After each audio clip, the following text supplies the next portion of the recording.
It was scary, but I knew I had to do it. I made sure no one saw me and went inside. I crept along the hallways, trying to avoid cameras. I was following a base employee. Soon he stopped in front of a metal door, punched in the code on the lock, and went in. I caught a glimpse of my sister behind the door. My heart immediately started pounding. The employee was gone for about 10 minutes. After he came out and disappeared around the corner, I punched in the same code and walked into the room. Peggy was still there. I was so glad to see her. I ran up to my sister, hugged her tightly, and almost burst into tears. Come on, we have to get out of here. Just as soon as we were about to leave, we heard footsteps behind the door, and someone walked in. Hi, I'm Ellie. When my younger sister was born, my parents devoted all their time to her. At first, that didn't bother me, but then everything changed. Peggy was very smart from a very young age. She quickly learned to speak, read, and count. At the age of 4, she was already far ahead of her peers in terms of development. One day, I was sitting in my room trying to do math homework. I'd never been good at exact sciences, so I was filming and planning on searching for a solution online.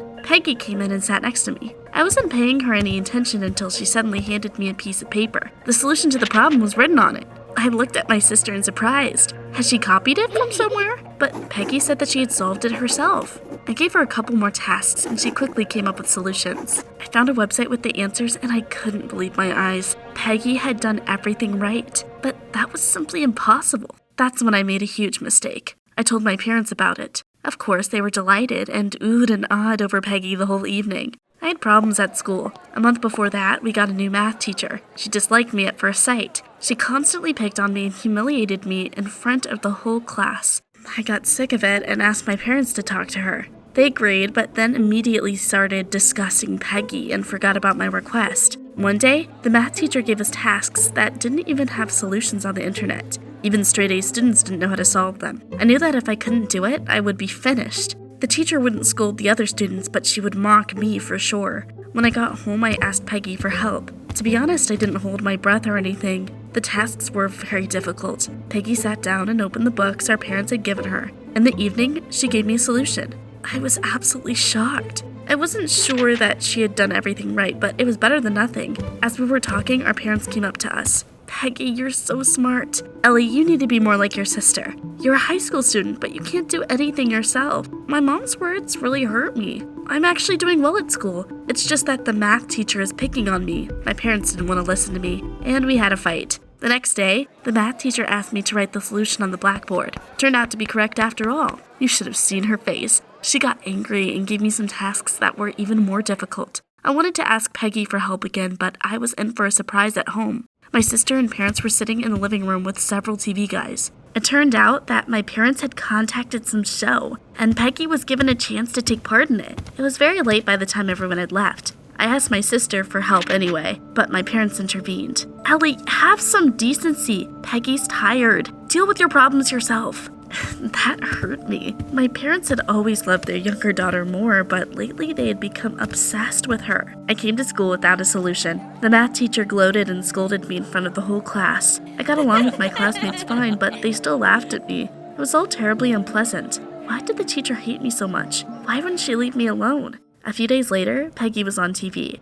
Everyone at school asked me about her. My classmates guessed that she had been the one to solve that difficult task for me. The lamest thing was that the math teacher did as well. I got an awful mark and was made to clean up the classroom as punishment for cheating. She infuriated me. I decided to go to the principal. However, when I started talking about the math teacher, he suddenly interrupted me. I saw the show with your sister. She's a genius. I'd like to talk to your parents, although Peggy is still a little girl. I will gladly accept her into my school, even let her skip a grade. I almost burst out crying then and there. No one cared about my problems at school either. Everyone was always talking about my sister. It annoyed me so terribly that Peggy was much smarter than me. I wished I had been born a genius too. My sister's popularity was growing rapidly. After the first show, she was invited to more of them.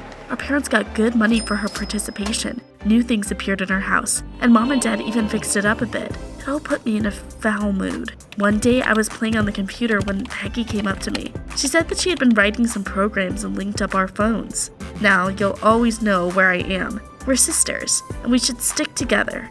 It's great, isn't it? I wasn't interested in it at all, and rolled my eyes. Peggy was trying to be nice, but she just pissed me off. One day, the principal invited Peggy to speak at my school during a math lesson. Our usual teacher was sick and another one was subbing for her. Peggy easily solved complex equations on the blackboard. Everyone was gaping at her.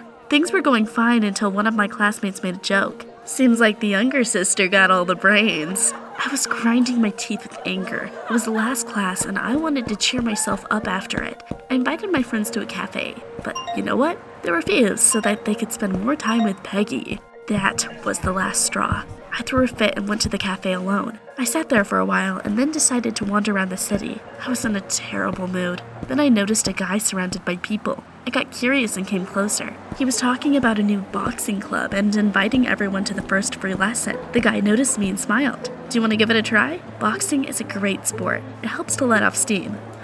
Let off steam? That was exactly what I needed. That evening, I went to the intro class. The guy's name turned out to be Jacob, and he became my trainer. I liked boxing and really did feel better after training. I started going to the club almost every day. It helped me get rid of all the negative emotions. Jacob and I talked a lot, and I really liked him. After the math teacher got better and came back to school, I had to go back to cleaning the classroom. One day, I saw a business card she had dropped. It had the logo and contacts of a science center on it. I turned it over in my hands and threw it into the trash. Soon it was Parents' Day at school. The students were asked to create a family tree with photos of their ancestors. I didn't want to waste time on such nonsense, and decided to get it over with quickly. After getting home, I drew a small sketch, and then I opened the family photo albums. Surprisingly enough, I lost track of time. At one point, I came across a photo that made me doubt my eyes. In the photo, Dad was standing next to my math teacher. Did they know each other? When Dad came home from work, I tried to ask him, but he waved me off. Ellie, later, I have absolutely no time. That made me so angry. Of course he didn't have time, because he needed to promote Peggy. Then Mom broke in and we had a fight as usual. It was so unfair, I wanted to scream. I wish Peggy hadn't been born at all. As soon as I shouted it, I saw my sister walk into the room. She heard my words, burst into tears, and ran away. I bit my lip, feeling guilty. I realized that I had gone too far, but was too prideful to admit it. After locking myself in my room, I fell on the bed and burst into tears as well. Soon, everyone in town knew who Peggy was. They called her Little Genius and Megamind. Different companies constantly called our parents and asked about her. I felt out of place at home, and I was terribly lonely. Jacob was the only one who understood and stood by me. I don't know what I would have done without him. Even though I was in low spirits, I decided to find out why my dad and math teacher were in that photo together. There was a date and an address written on the back of it. I googled it and found out it was an address of an old photo studio. I didn't get my hopes up, but asked the employees if they knew anything anyway. I showed them the picture, but no one recognized my dad or the math teacher. I got upset and was about to leave when an elderly cleaning lady suddenly came up to me. I've been working here for a long time, and I have a good memory for faces. I remember this couple very well. They were so in love and happy.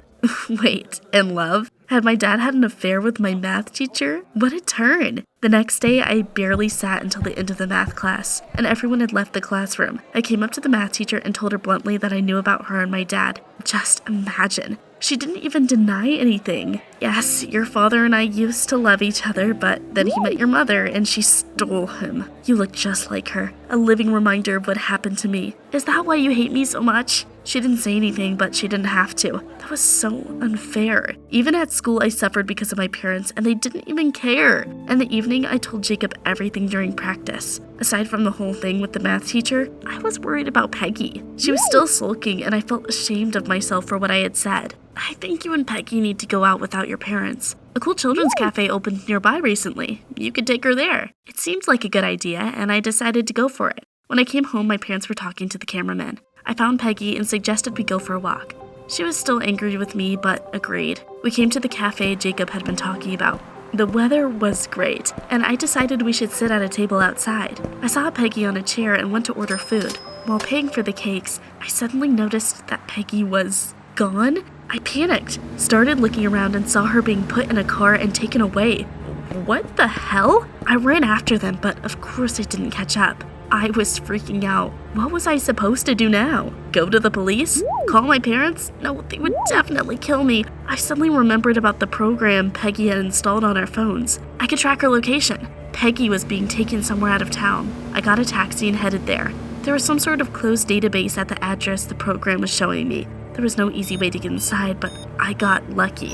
An employee came up to the door, punched in the code, and I slipped in behind him, unnoticed. In the hallway, I suddenly noticed a sign with the name of the organization. It was some kind of science center. The logo seemed very familiar to me. Where could I have seen it? But of course, the same logo had been on the business card I'd found in the math classroom. My teacher was somehow connected to Peggy's kidnappers. Maybe she wanted to take revenge on our family. I crept along the hallways following the employee. There were cameras everywhere, but I tried to avoid them. Soon he stopped at a metal door, punched in a code, and went in. I caught a glimpse of my sister behind the door. My heart immediately started pounding. The employee was gone for about 10 minutes. After he came out and disappeared around the corner, I punched in the same code and walked into the room. Peggy was still there. I was so glad to see her. I ran up to my sister, hugged her tightly, and almost burst into tears. There was a table covered with papers in the corner of the room. I looked through them and realized that the things that were going on in the center weren't quite legal. They studied different phenomena. They had probably decided to study Peggy, who was unusually smart for her age. How dare they? I took my sister's hand. Let's go. We have to get out of here. Just as we were about to leave, we heard footsteps behind the door, and someone walked in. I turned around and saw my math teacher. She was wearing a white lab coat just like that employee, so she really was involved. While I was trying to figure out how to outsmart her, she'd come closer. Ellie, don't be afraid. I want to help you. Come on, I'll get you out of here. Yeah, sure. I pretended to trust her, and Peggy and I followed her into the hallway. As soon as she turned away, I started dragging my sister in the opposite direction. My heart was pounding like crazy, and my clothes were sticking to my wet back. I promised myself I would never hurt my sister again if we got out. We had almost reached the exit when our path was suddenly blocked. No, it couldn't be happening. Standing in front of us was Jacob. He looked at me and grinned nastily, still trying to run away. I don't understand. What are you doing here? This is my main job. Our center has tried to convince your parents to let us study Peggy many times. Her abilities are phenomenal, but they refused. I invited you to the boxing club to earn your trust, and then I suggested you and Peggy go to a cafe without your parents. You were distracted, and it was easy to take her away. It was a nightmare. I couldn't believe that it was all really happening. Several more employees in white coats came up to Jacob and started moving towards us. I couldn't think of a way to escape. But then, the front door swung open and cops ran into the building. They arrested all the employees, including Jacob. Our parents walked into the base after them. They immediately rushed towards Peggy. Daughter, are you okay? Did they do anything? Does anything hurt? Peggy freed herself from their embrace,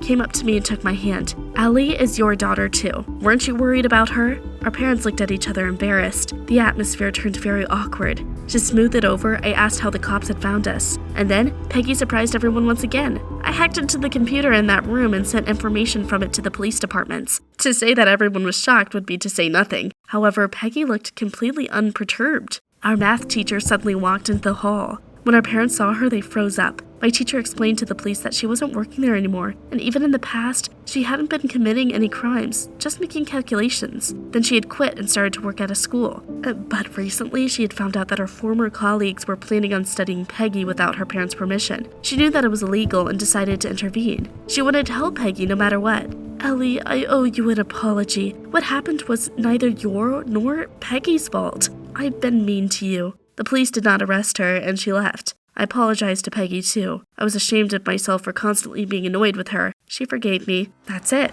Since then, Peggy and I have been inseparable. We go on walks, and she helps me with my studies. At school, my math teacher no longer picks on me, and we've even become friends. My parents started treating me better. It just feels like they're doing it to please Peggy, and not because they want to. I'm still holding a grudge against them. Do you think I should forgive Mom and Dad? What is your relationship with your parents like? Write in the comments down below.